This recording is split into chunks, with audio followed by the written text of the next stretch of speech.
All right, let's hit it. So for this panel, we have Sneh Kadakia and Sam Strauss-Malcolm. I'm going to read their bios because they're really impressive, and I'm really happy to be able to tell you about them a little more. So Sneh Kadakia is a founder and CEO of From Here, a network of on-demand workspaces with the vision of becoming everyone's neighborhood workspace. Her mission is to make coworking available and accessible to all. She recently received the Entreprenista 100 Award winner 2023 and featured on Forbes' Next 1000 list in 2021. From Here was recognized in Bloomberg's 50 startups that rose as America locked down in September 2022, proudly representing the state of New Jersey. Prior to launching her own companies, she had an expansive career in human resources that revolved around curating the best employee experiences, developing people-centric technologies, and being a trusted business partner for leaders at all levels. Sneh has written about and presented on numerous topics that impact today's workforce, leaders, and companies. She holds a Master of Arts in Industrial Organizational Psychology and a Bachelor of Science in Neuroscience from New York University. And also, we met last year at Juicy, which is a big co-working conference, so I'm really excited that a year later, we're just both here sitting on a panel. So genuinely excited to be here. And then Sam, we met today, so good opportunity to also connect. Let's see where next year takes us. Hailing from Portland, Maine, Sam embarked on his artistic journey at a young age. His dedication and talent earned him a coveted spot at Central St. Martin's in London, where he graduated with a BA in men's fashion design. After a brief stint in Shenzhen, China, in 2005, Sam relocated to Brooklyn, New York. Here, he joined Ralph Lauren, honing his craft as a men's designer. In 2014, Sam founded his fashion design consulting firm while also beginning another chapter of his life as he remained and transformed 1037 Dean Street, a site once occupied by a junkyard and parts store, into the first Work Heights co-working space. With his hands-on approach, he built this space from the ground up, starting with just 8 desks. His vision quickly captured the interest of many, leading to a wait list of 125 members within a year and setting the stage for further expansion. Encouraged by this success, Sam continued to develop the Work Heights brand, leading to consistent growth and the establishment of more locations. By 2021, he made the strategic decision to dedicate himself entirely to Work Heights, stepping away from the fashion industry to concentrate on scaling the business and optimizing its operations. Today, Sam remains committed to nurturing the growth and efficiency of Work Heights, steering the co-working space towards new heights. So, needless to say, let's get it going. So, you both are co-working operators, and the first thing that I'm going to go ahead and ask are terms. What are the differences between co-working, flex, hybrid, workplace, and how would you define your own space? Sneh. Well, ironically, I think we would both define our spaces as neighborhood workspaces. Yeah. So I guess a little bit about From Here. So we're located in New Jersey, Central Jersey, in suburban areas. And our goal is really to provide hourly, daily spaces and really reimagine what an internet cafe would be, but with the actual amenities of a co-working space. And we wanted to open it up to everybody. So regardless of what company you work for, what job you have, whether you're going into the office 5 times a week or not, there was always a space and a place for you. And we consider ourselves almost the inverse of Starbucks, right? We have really, really good coffee on site. But the goal was to really create a space that was conducive to work near your home. And so our model is different because we are in many ways, a volume-based business, right? We have a universal use case. And so anyone can literally walk in and book our work lounge for $5 an hour, jump into a meeting room or a private office, or just settle down for the day. And so because of that, and because of our focus on literally allowing anyone to drop in and taking on demand to a whole new extreme, we had to really think through how to socialize what co-working means in the suburbs, right, for those who have never heard of the WeWorks of the world. And then also ensure that when someone walked into the space that they could see their own use case there, right? So we have the stay-at-home mom who comes and just books a work lounge for an hour to read a book in peace. You know, our tagline for a really long time was saving marriages 1 hour at a time because everybody was, clumped together in the house and, just this blur during the pandemic between home and work and relationships and the laundry pile and the trips to the refrigerator. And how do you balance all of that, right? So our space became a place for people to get a break from their home, from their spouse, from their kids, from whatever that might be. And then we became a central meeting point. So as everyone's dispersed all over, New Jersey, New York, Pennsylvania, we became that central point at a train station destination where people can come and just meet for a few hours to reconnect and recharge and then move on. So a long-winded, answer to your question is we consider ourselves a neighborhood workspace. I think we interchangeably use co-working, shared workspace. I think for us, our real competitors are the Starbucks around the corner, and so we are an internet cafe. Easy competition. Sam? Yeah, so WorkHeights started as a neighborhood co-working space as well. And I think we're more focused on a walled garden experience. So we don't do any drop-ins, we don't do any day passes. We get a lot of people that want that, but we really protect our environment from the sort of chaos of a day pass or the irregularity of a day pass. And as we're going to get into, we try to automate as much as we can. So there isn't staff on site. We don't have concierges on site to just allow for those drop-ins. But I'd say that we are also sort of competing with the coffee shops, except that we're like one step out of the coffee shop. So you go buy an $8 coffee in Brooklyn, and then you sit there and you take up space all day, and the Wi-Fi is not good, and there's somebody talking too loud, there's music on, there's baristas grinding coffee. And so we basically elevate that out. And so we are co-working, but we focus on individuals, not on teams. And so we have about 300 active members and 550 with people that have our 10-pack day passes. And so they can come to us and expect a more professional level of co-working or of workspace. But they don't have private offices like a WeWork or like some of the bigger operators. Our footprint is much smaller, and it's a network of spaces. We have 7 locations, and the members can jump around between them. So in Brooklyn, it's not rare to travel 15 minutes to get to your workspace, but you also might have a friend in another part of the city or another part of Brooklyn, so you can drop in one place in the morning and drop in another place in the afternoon. There's a lot of flexibility in our model in that way. Awesome, yeah, and I think you both really fill a gap in what you're saying. Like, it's not an office, it's not a coffee shop, it's really a space for people to come, gather, but also be able to do productive work. So if you can share a few success stories from members where they're telling you, this is why your space is beneficial and why I love it so much. Yeah, so, we get asked, I'm gonna answer your question in a slightly different way. So we get asked, who's your target demographic, right? Who's that persona that you're looking to target in all of your marketing? And I think what we ultimately realized was that we don't have a target demographic, but it's universal use cases. And a lot of our stories are, we had a really bad storm, right? It's been raining all week and the power has been going in and out. And so people are Googling places to work and they're walking in and they're like, I have a really important meeting in an hour. And we can immediately onboard them and walk them in and save that meeting. We have small business owners that just aren't ready to take on their own private offices, but they're looking for a professional space to have a business address to meet with clients and just kind of start to professionalize who they are and be proud of the space that they're bringing people into. And so all those universal use cases are allowing us to serve really the neighborhood from everywhere from being an event space one day to being a private office the next day. And I would say our win is that there's a space and a time and a price point that we could hit for every person. So that way the co-working industry can be less of an exclusive club that only certain people can afford. And really we're opening it up to anybody and everybody that needs a space to work, study, meet, and connect. And I think that's our win, right? That we can really serve almost anybody given their use case and why they need us for the day or the hour or the month. Excellent. Thanks. I would say that we're similar. I see us as part of an ecosystem. So like I said, one step out of the coffee shop is something I think about a lot.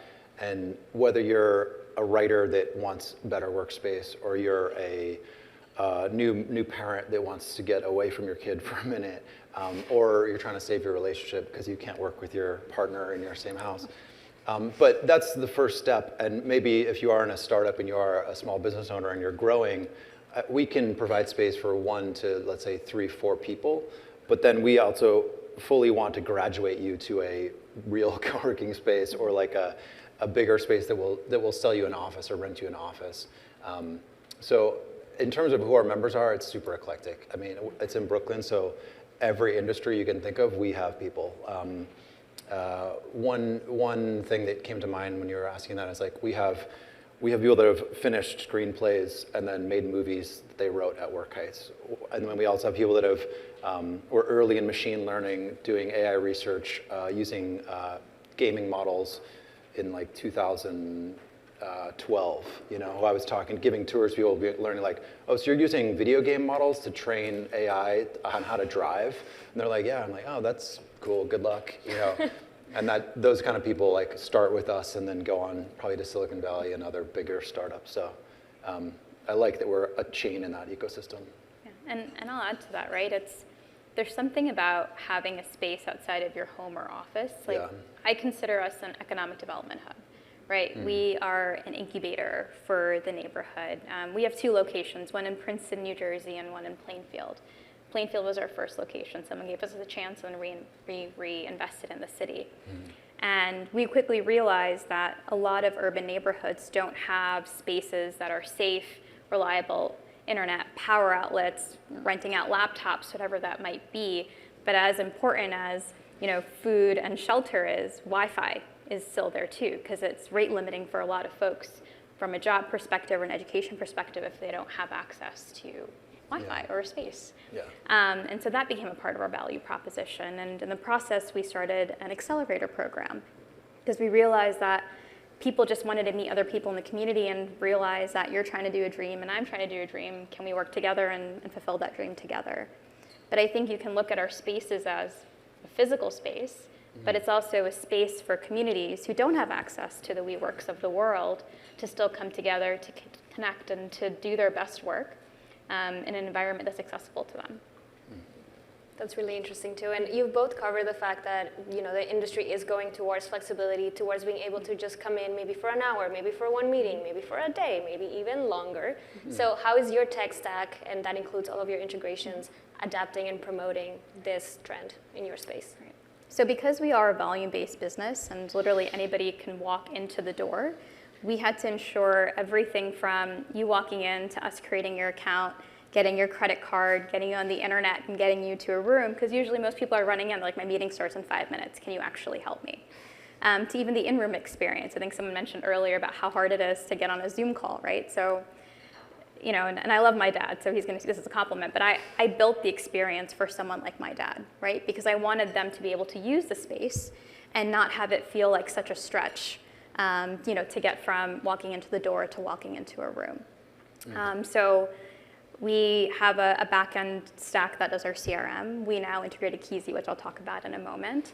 And we have Cisco Meraki for Wi-Fi, and everything kind of works in integration. And it's not perfect just yet, because as we get more use cases, we're figuring it out.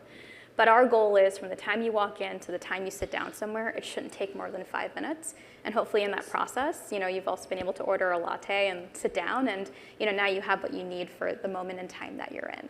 So being a volume-based business, being an on-demand business means we have to be very intentional in our tech stack. And now what we're trying to work on is, you know, when people are finding us outside of, you know, coffee shop near me, which is our biggest search engine optimization, and that's how people are walking into the door, it's how are we educating people to know that, hey, I can actually use this space, and, you know, getting them to book ahead of time. How are we decreasing our staff from more administrative tasks to really providing more of a guest and hospitality experience? And I think there are other layers to that that we're trying to build in, but it has to be simple. Yeah, it's really interesting that you mentioned how much of the coffee search leads people to your space. I obviously love coffee, so don't mind me going down this tangent, but it is very interesting that it's one thing that creates community, because a coffee is a social experience. It's not just the beans.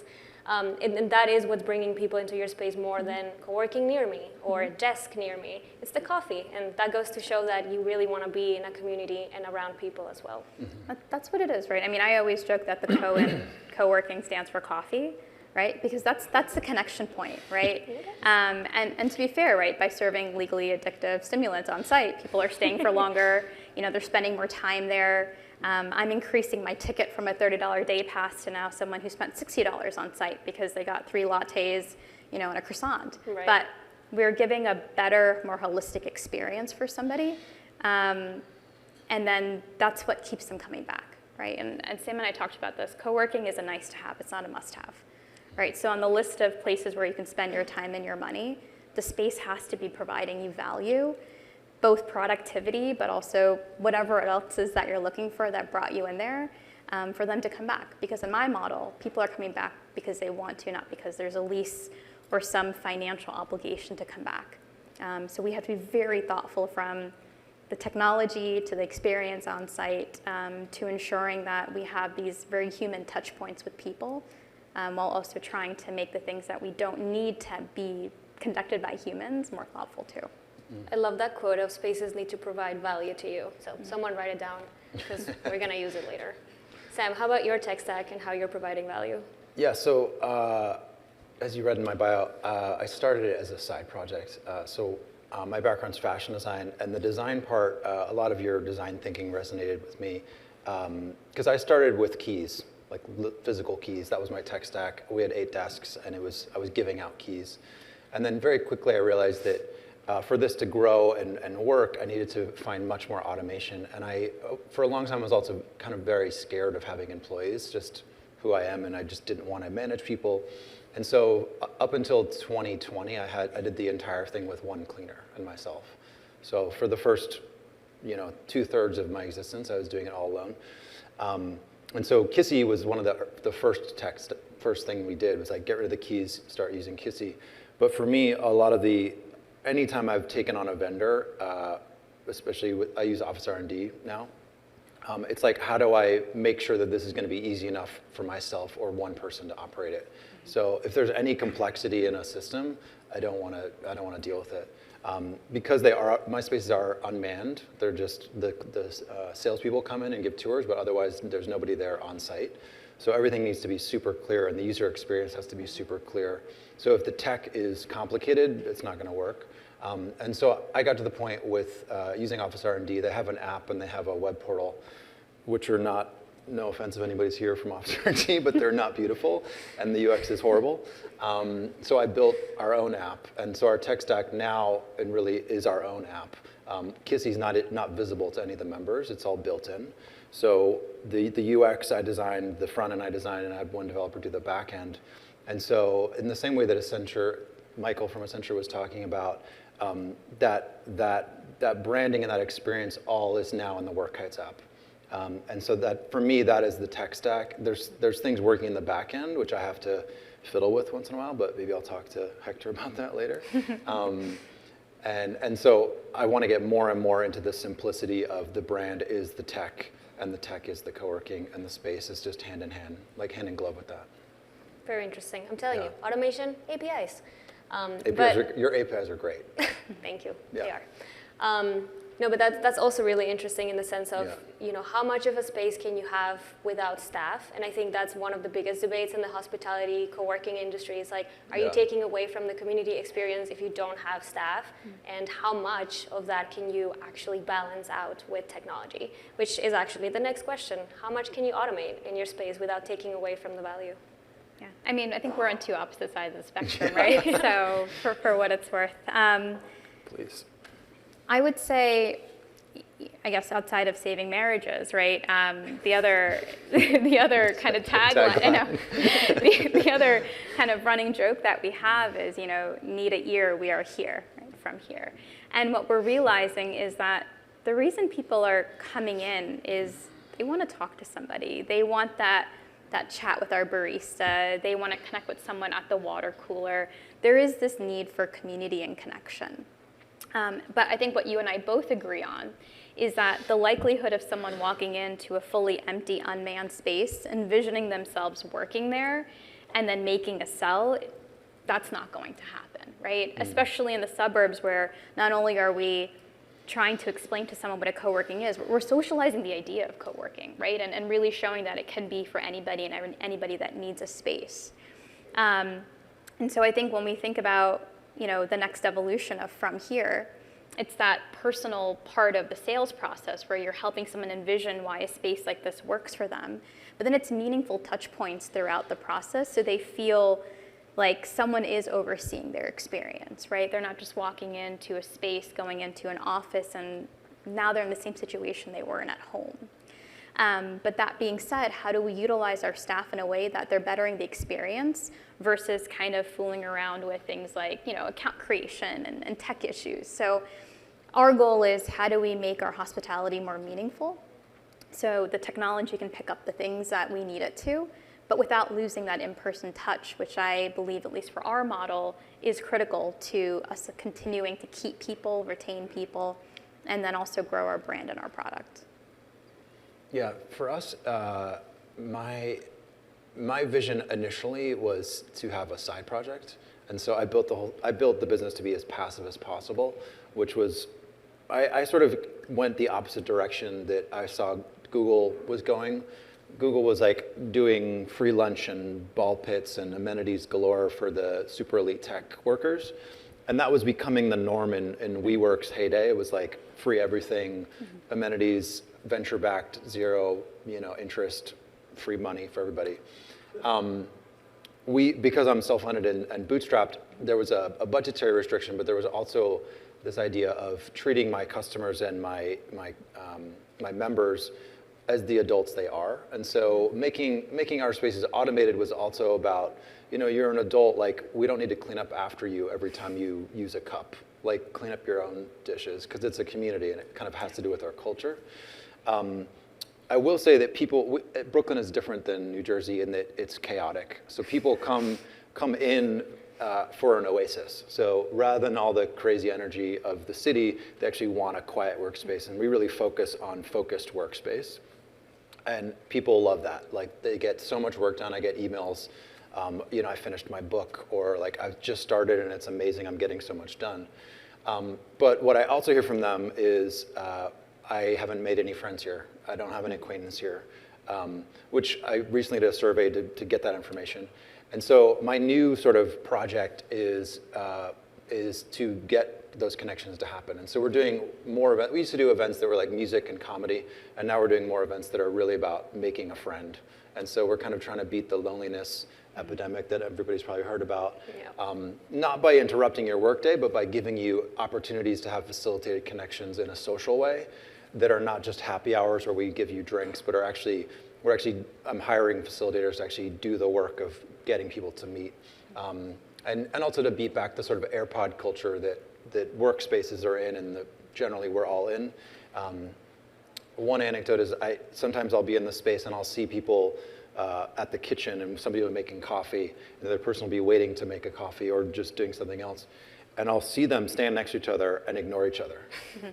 And as the operator and owner, I'm like, sometimes I'll be like, John, you should meet Mary, right? And then they're like, oh, hey, I see you all the time. How you doing, But it takes that level of touch to get people out of their bubbles and get them to meet. And so we're focusing more on that with events that are for that. And hopefully over time, the members that want it will get as much of that as they want.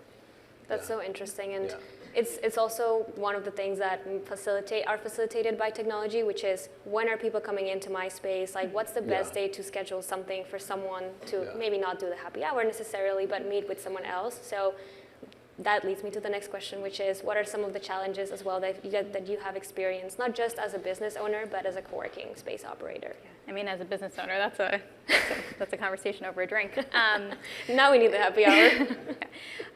But I would say, we have a couple of challenges. For us, because we are a no commitment, like, we take flexibility to the extreme, we don't know what our day and day or our month is gonna look like, right? So we're constantly out there trying to share a value proposition, bring people in for different reasons, show them the benefits of being a part of our space. But naturally, like all folks, right, you have a life cycle. And so what the coffee shop has allowed us to do, so I'd say the most fun part, but the hardest part about our model is the coffee shop. Because now you're food and health licenses and kind of that whole experience of a handcrafted cafe. But I would say it's that constant reminder, right, that we're there and that we're here to service the community. And again, going back to my idea of we're nice to have, but not a must-have. And so we're trying to model ourselves off the hotel industry, right? You might not need a Marriott every day, but when you do the Marriott, right, you come to us. That, and I would say some of the other things that we're actively battling is this constant conflict that all of you companies are going through about work from home, don't work from home, come in 3 days a week, now you don't have to. And I think that constant change in work policies and how people are thinking about their work day, their work style, their lifestyle, that's in flux too, right? That's ever evolving, and I think it'll continue to be that way. And so we'll have folks that work with us for a whole month because their company is like, we're 100% remote this month, and then tomorrow morning, everyone's back in the office. Mm-hmm. And so we're also trying to see what our value proposition is amongst that, with the hope that if we catch a wide enough net of fish, that'll help us keep our costs low and keep our business afloat so we can come and meet people where they are as their work lives and their lifestyles are changing. That's so interesting that you have to consider not just the flexibility for the user, but for you on the back end. It's like, how can I actually, not just with technology, but with how you are, like, have the architecture and the design in your space, adapt to all of those changes. Do you experience that too, Sam? Yeah, I mean, I feel like I've had various challenges over the years. I think a lot of it is just setting expectations and then fulfilling them for your customers. And so mostly when I have problems, like customer service problems, it's that it was my fault for not setting the right expectation.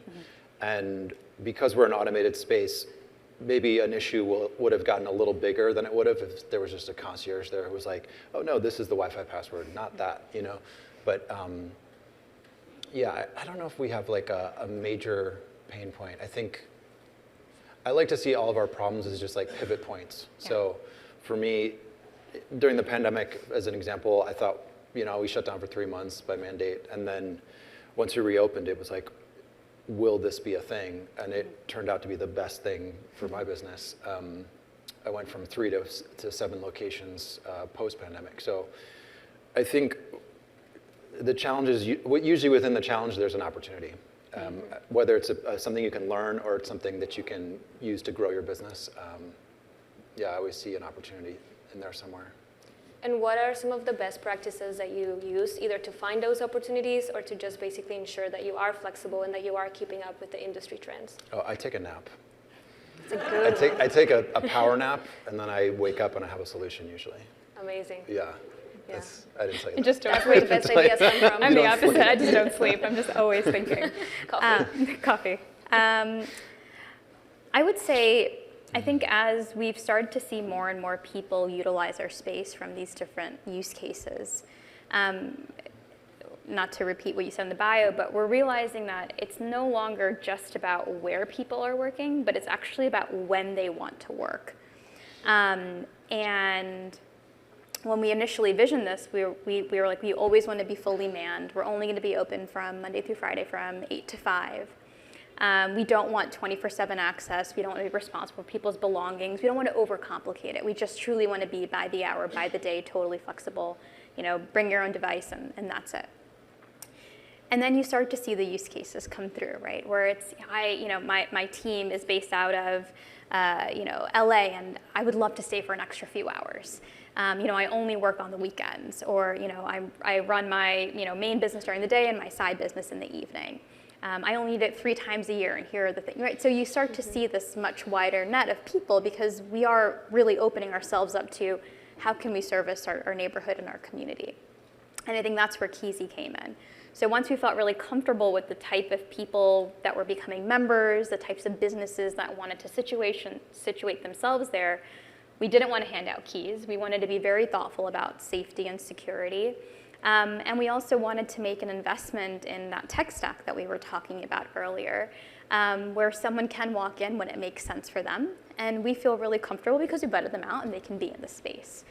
So we recently started with Kisi. First it was, wider, longer hours, then it became 24 access. And it was just so wonderful to see that need play out. And I think as long as adults are being adults and they're abiding by the neighborhood guidelines, the ability to have the space be unstaffed and unmanned, it's starting to make more and more sense. But do I think we'll ever go fully unmanned? Probably not because of our model. But do I think that we need to be overstaffed all the time and be really worried about not constantly helping people? No. But I think with that 24/7 access, and one of the things that I also want to talk to Hector about, Hector is going to be a very popular man in the co-working industry, is when you do have a problem and it's the middle of the night, right? What happens in that scenario? How are you providing that hospitality experience, right? And I think that's the problem that we keep coming back to is whether we're manned or unmanned, the experience at any point in time when it drops, how do we fix that? in real time to the extent that we can outside of someone calling me at midnight, for a new Wi-Fi access code. And so we have to figure these things out really nicely, but I think Kisi was the first step to allowing us to do that. Awesome. Sounds like there has to be some kind of balance between security, hospitality, the user experience, and making sure that you're also not being woken up in the middle of the night for a Wi-Fi password. That sounds horrible. Great. So how can you also enable a great security experience? So besides when people show up for events and when people show up just to work or to book a space, how are you sure, besides maybe Kisi, that you are enabling good security and safety in your space? Yeah. I mean, that's what we were talking about, right? When you have a community space like that, your biggest fear is that one person's going to let in 15 people, there's going to be a rager, and you come in the next morning and your workspace is destroyed, right? Or your chairs are stolen. Or your chairs are stolen, right? Expensive chairs. Yes. And so I think it's such a fine dance between giving our customers what they want and then protecting all of our other customers and our workspace and our staff. And so access control was one of the ways we did that. I think for the gentleman, kayak, what's his name? Tom, we have like a rhombus camera that helps with tailgating and things like that. But ultimately, I think we have to ensure that there's enough trust in our system to allow for all of this to happen and just create really strong expectations and guidelines around it. Like, we're very thoughtful. People under 18 are not allowed to use our workspace. That's our way to protect those folks. Right. We don't allow children in the space. So things like that to just protect everybody. But this will be a challenge as we open up new spaces, is, again, that balance between ensuring that you can trust people in your space and then give them, the access and ability to do that. And I think we're working on that. Probably a never-ending dilemma. How do you ensure trust? Again, by setting expectations. I think that we do have some customer service issues, like somebody can't get in at 11 o'clock at night. I also don't give out my phone number, so sometimes I wake up to an email like, I'm so angry, I couldn't get in at 11, and that's just sort of a hit that we have to take, rather than having, let's say, automatic access in some way. I'd rather the spaces be locked and secure than just letting everybody in. I don't know if it's sort of slightly different, but my sort of bigger sensor needs is, because my spaces are small and I'm in buildings that are old, a lot of what I spend my time worrying about is water. And so I have like the rains we just had yesterday, I suddenly realized like I need to go make sure that drain is clear, because I've had basements flood. I've had ceilings leak, and I'll get an email from a customer that says like, hey, the conference room is dripping on me. So that's sort of, that's the kind of stuff that I worry more about than security, honestly. I've been working with Kisi for so long that I had to update my controllers because they were out of date. So it's just a great system, and it's very reliable. So I'm not worried about the doors as much anymore. I think that, I guess security specifically, the one thing I do worry about is I constantly am asking the members not to let people in. So somebody will knock and a member will just assume that they're a member and let them in, and I have to do a lot of education around that not happening. Mm-hmm. Don't open the door for anybody unless they're in a uniform. It's Brooklyn, so people are curious or nefarious, you don't know. So I just tell people not to open the door. Yeah. Be nice, but not too nice. Yeah. It's okay to ignore someone. Yeah, and especially when when women are working on site alone at night, do not open the door if you don't want to or if you don't feel comfortable. And we have curtains too, so all of our spaces are retail level. So you can close the curtains so you don't feel like you're in a fishbowl being watched. So we're always thinking about.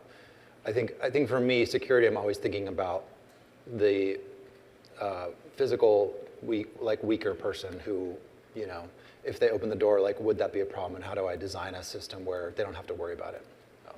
Yeah, what I'm hearing from both of you is whether your space is staffed or unstaffed, whether you care about the security or whether you're thinking about the security or not, really what makes your space interesting is keeping it human, making sure that there is space for connection regardless of the technology that you use and how you use it. Yeah. So what are some, and I love to go back to sort of like success stories, of just like examples where you've heard from your members like, hey, thank you, like you actually like made my day because of this. So what are some examples, whether from events or specific people that have approached you and saying you made a difference because your space values community?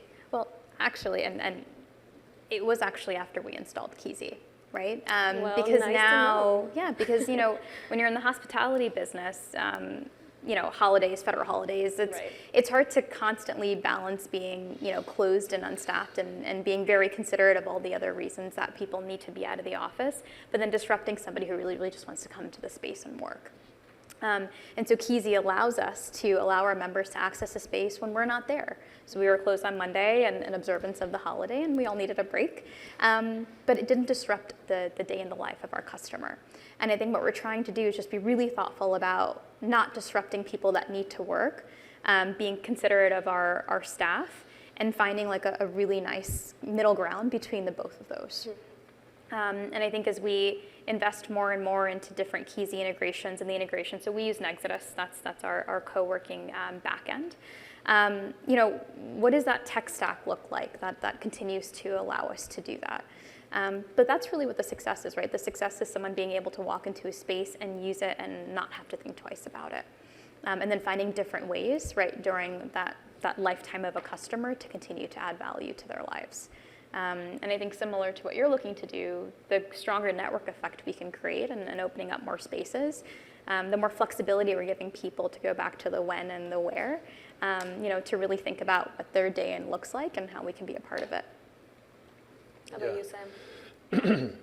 I mean, the nice emails make my day. So I love just hearing a lot of it. A lot of it is people's first week. They come and they just will let me know like, hey, I'm getting so much done. Thank you guys for doing this.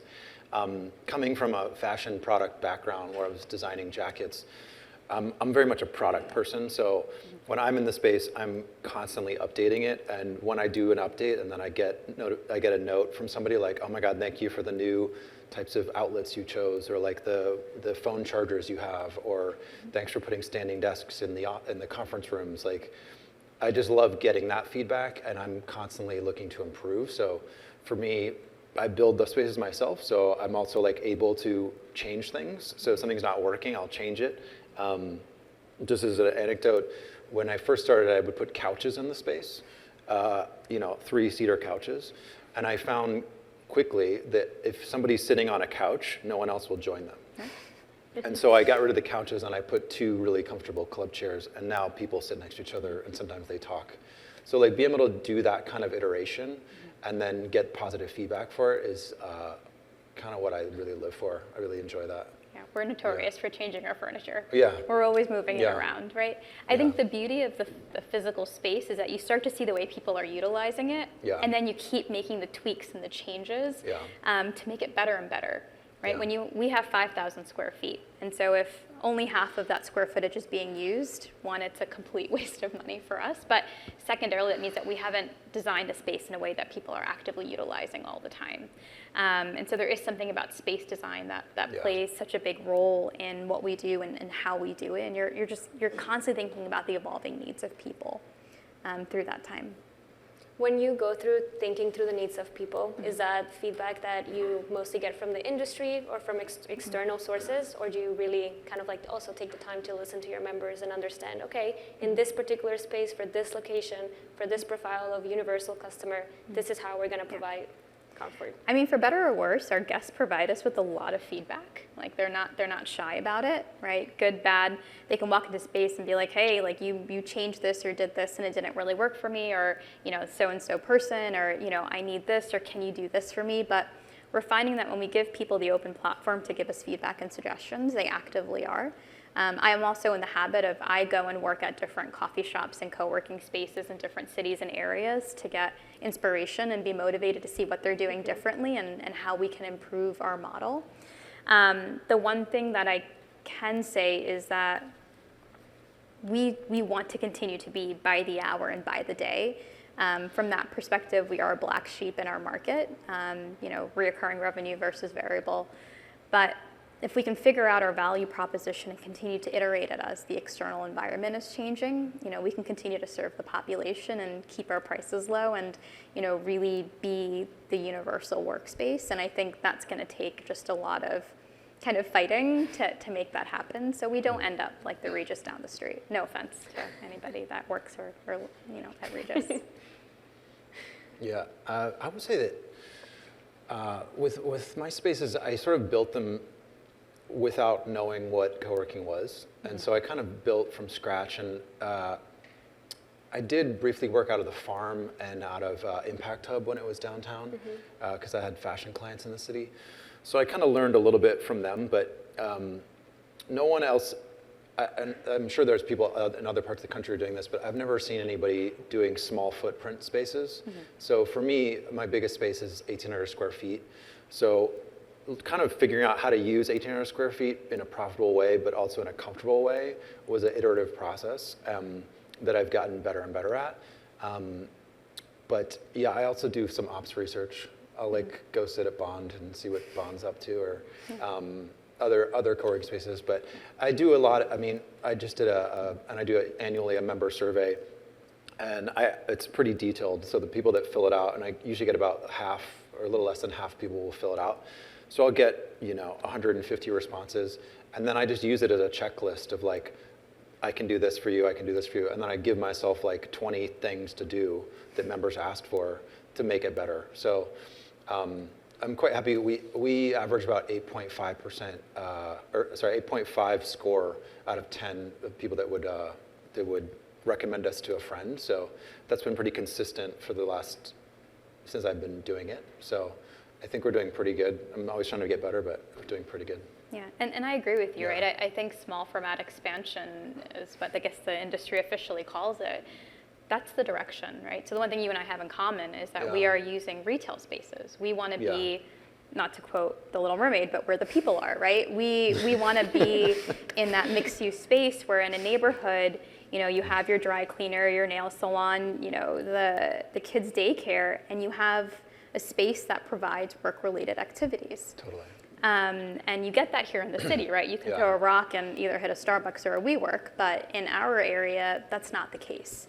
And so how are you creating work-related services within your neighborhoods to activate people so they don't feel like they have to leave the suburbs to meet interesting people or to start a business or to not just have to work from home? Yeah, totally. And the only way to do that is to create these 15-minute cities, and work-related services and solutions have to be a part of it. Yeah. And I think we have to take the burden off of coffee shops, right? And really think about what that looks like. But honestly, anything more than 2,500 square feet, and the unit economics of that business fall apart really quickly, just given the way commercial real estate and retail is going. So that thoughtfulness about unmanned, manned, tech, no tech, 24 hours, not 20, but every one of those decisions has a massive financial consequence and very quickly ends up on your customer's plate, right? And so how do we be really thoughtful about that to keep it low enough where anyone can use it,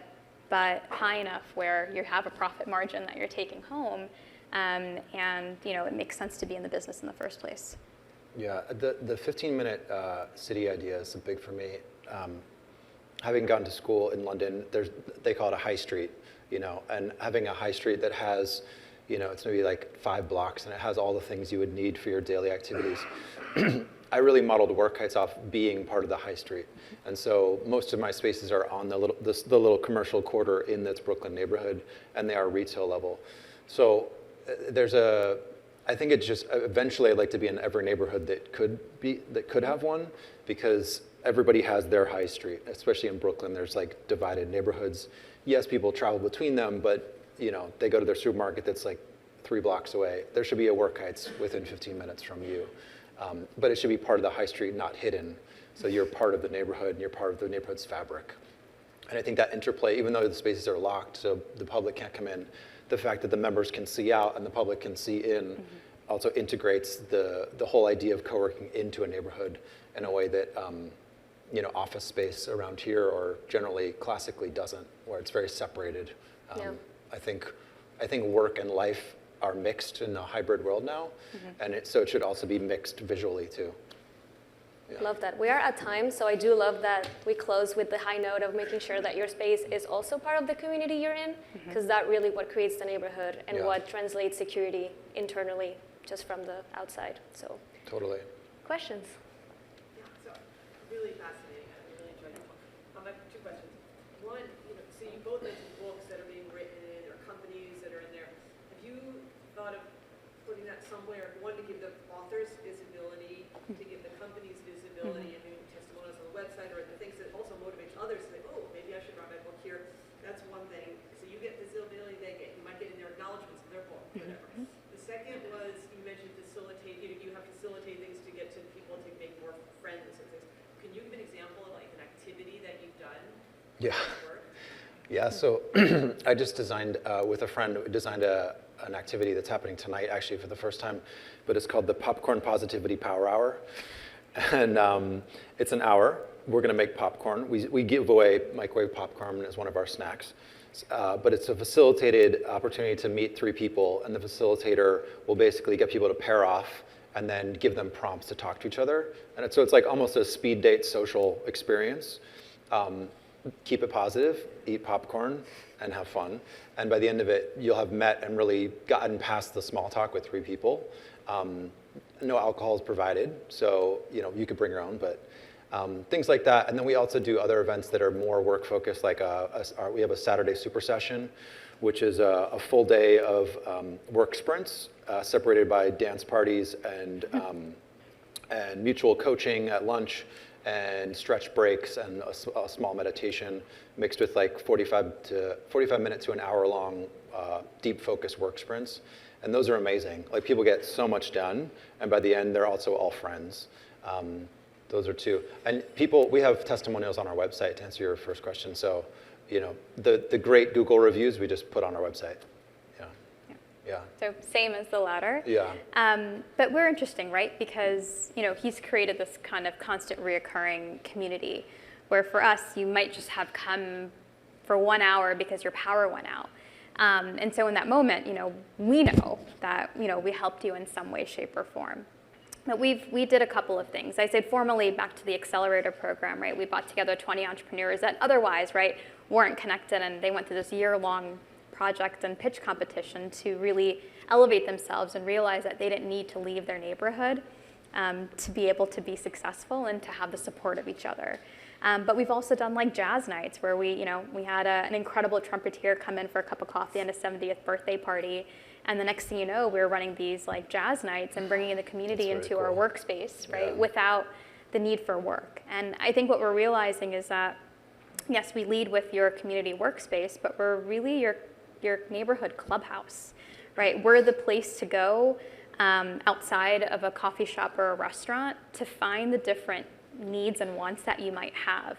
We do first birthday parties. We've done cake smash photo, like you name it, but this need for a third space that's not a restaurant or a hotel is so loud that we're hearing it and we're finding different ways to make that happen for the community. But anything that we can do, like we're having a solar eclipse party on Monday, right? Cute. It's going to be during the day, and we want to find ways to bring people together. But it's these small moments that I believe that resonate with people, and so maybe it doesn't turn into a Google review, but it can turn into 3 different referrals. And the hope that if we made a difference in your life, you'll pay it forward by letting the cousin that's visiting town, right, come in and work with us. So how do we create that loyalty in our brand, essentially, I think is ultimately what will help us be successful. Any other questions? All right. Well, thank you. Thank you. Thank you. Thanks a lot.